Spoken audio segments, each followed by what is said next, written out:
So the first thing that there was an audible ooh in the GameSpot war room when this went on yesterday, because when we see Batman walking out here. Yeah, well, we start off in Bruce Wayne's office at the top of Wayne Towers.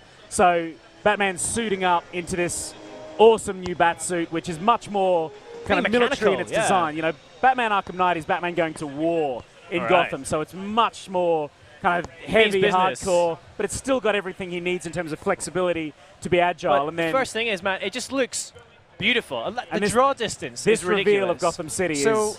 What engine are we running here? So this is Unreal 3. Unreal 3? So, yeah, we've been working on Unreal 3 for Arkham City, and then we developed a whole load of tools internally at Rocksteady to hit this kind of fidelity level. So, you know, there's a lot that goes into creating the atmosphere of Gotham City. So it doesn't just feel like any city, it's Gotham City. And that means the rain, the reflections, the moon, every aspect of the atmosphere that you would expect in Gotham City has to be right. Is this running on PS4, PC? What's it running on? This is the PC build. This is the PC build. And this point here where we call in the Batmobile and then take off, that kind of transition from man to machine, controlling Batman straight into the Batmobile is just something that we've been really focused on because it's such an emotional thing, you know?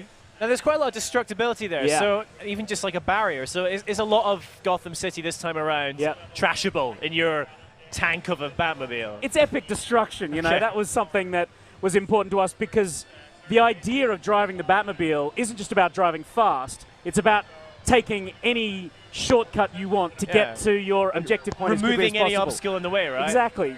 And then the transformation into battle mode is another big feature that we're really diving deep into here at E3 because the Batmobile has this functionality that means that Batman can fight back against the military forces that the Arkham Knight has brought into Gotham City. So here's like a Batman canon question, right? Surely Batman doesn't kill, right? But then he's basically got a tank, and he's firing missiles at people.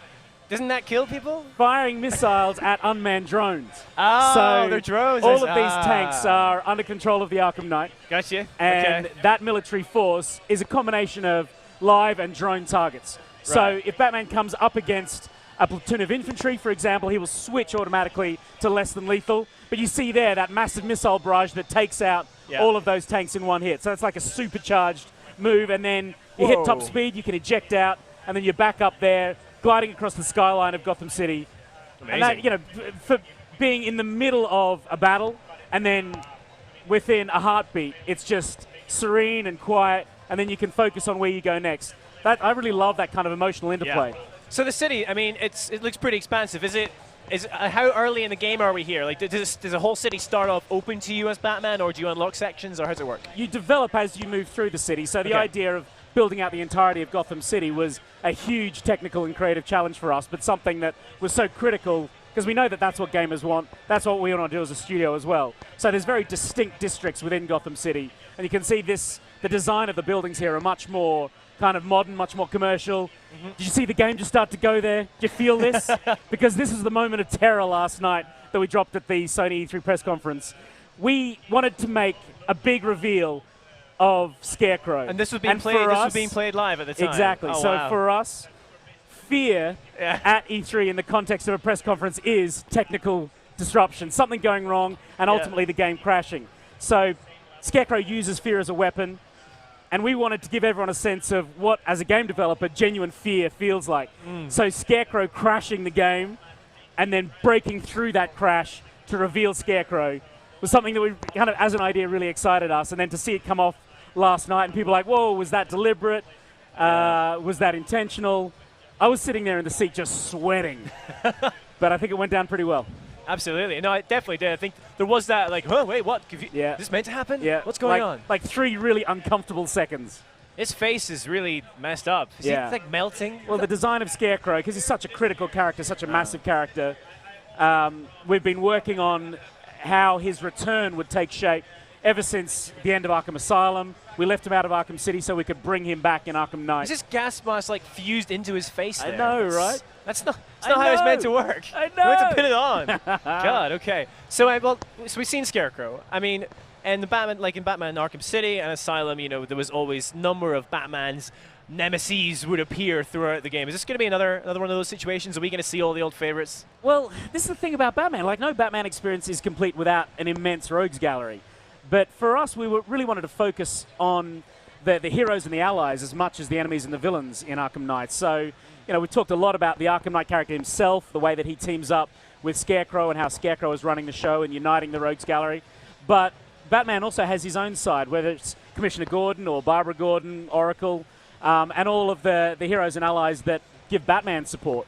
So this being the epic conclusion to the trilogy, it's this sort of clash of two sides, and there's victims on both sides as well. The decision that Batman has made to declare war on crime in Gotham comes at a cost. So it's a much more emotional game than we've ever created before.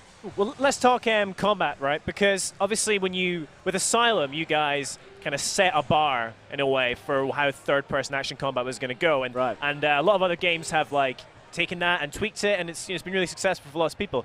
How do you now, in your third game, but the fourth in this kind of Batman series, and with all these other games implementing the same mechanics, how are you keeping it interesting?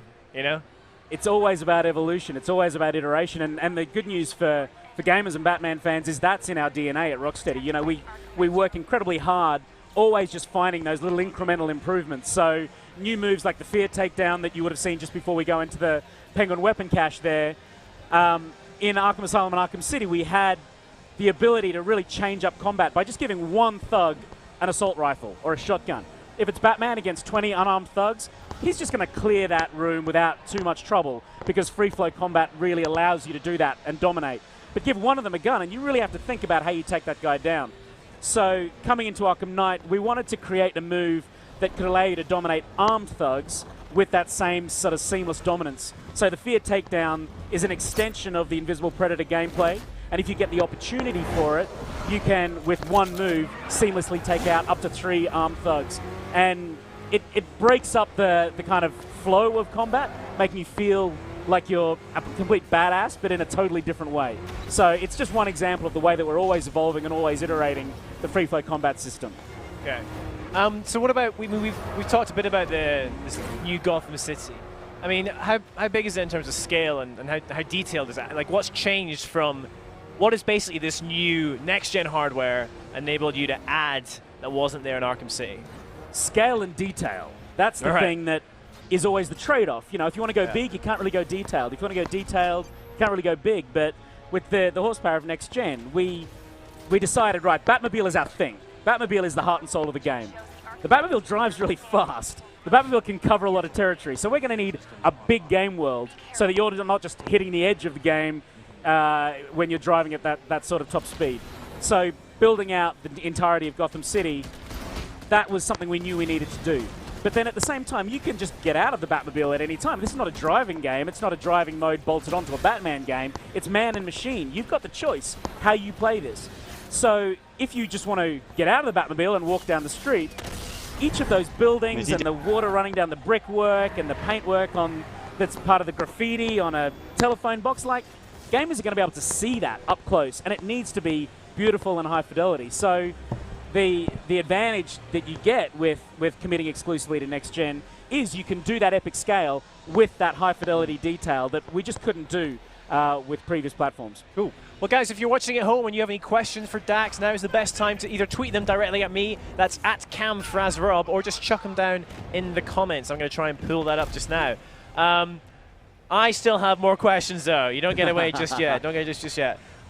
So when can we expect to get our hands on this? Now, recently, there was a delay, an unfortunate delay. So tell us a bit about that. It's all about awesomeness. As a great spin there. I know, right? Delays, they're all about awesomeness. Check out this awesomeness. Go on. Yeah. It takes a long time to create really high quality stuff. Yeah. And as a studio, that's what we focus on. Quality is critical to us. And as we've been developing the game, we've been looking at where we're at.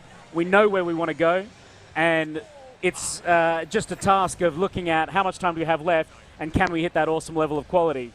So in collaboration with our colleagues at Warner Brothers and DC Comics, we took a look at the schedule and we decided we need more time to make this awesome. Because it's the end of the trilogy, right? There's a lot of expectation, and we've got to make sure we hit that quality level. Otherwise, we'd be letting ourselves down. But more importantly, Batman fans and gamers.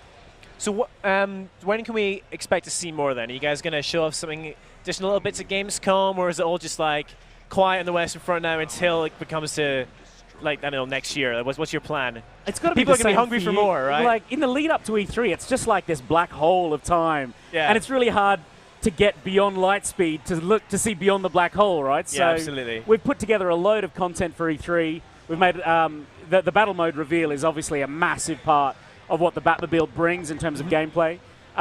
So beyond E3, stay tuned, man. You'll be the first to know. All right, I'm going to let you know what's coming Just next. call me up and tell me it'd be great. In fact, you know what? I feel like we haven't really talked enough about the Batmobile yet. So let's just go into, like, tell me everything there is to know about the Batmobile. Like, what have we got in terms of arsenal? You mentioned the 2 different modes. Yeah. So when you're in that kind of tank-like battle mode, yeah. what weapons do you have at your disposal? Well, it's a completely different mode of gameplay. So Batmobile fundamentals, 2 modes, pursuit mode and battle mode. Pursuit mode is all about high-speed driving, and then battle mode is all about your offensive and defensive abilities when you encounter the forces of the Arkham Knight in the streets of Gotham. So the primary weapon that you have is the 60mm heavy cannon, so it delivers like massive punch, and then you've got the Vulcan gun as well, which is a higher speed rotary gun.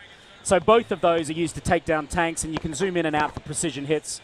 And then you've got the riot suppressor on the other side. If you come over to the Warner Brothers booth, we've built this thing in full scale, so you can see these up close.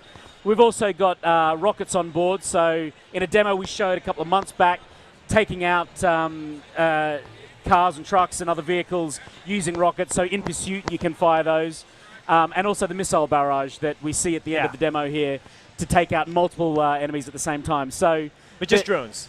Which is but just drones, exactly, right? Yeah. Exactly. Come on, we're not here to break the Batman rules, right? We love Batman as much as so we honor the Batman rules. Great. Well, that's a great place to leave it, I think, Dax. Thanks All so right. much for coming on and talking to us and showing us this gameplay again. It's been My an absolute pleasure. So, guys, don't go anywhere though, because coming up next we have a brand new, unannounced VR experience. So, a game that's going to be on both Project Morpheus and Oculus Rift. Don't go anywhere.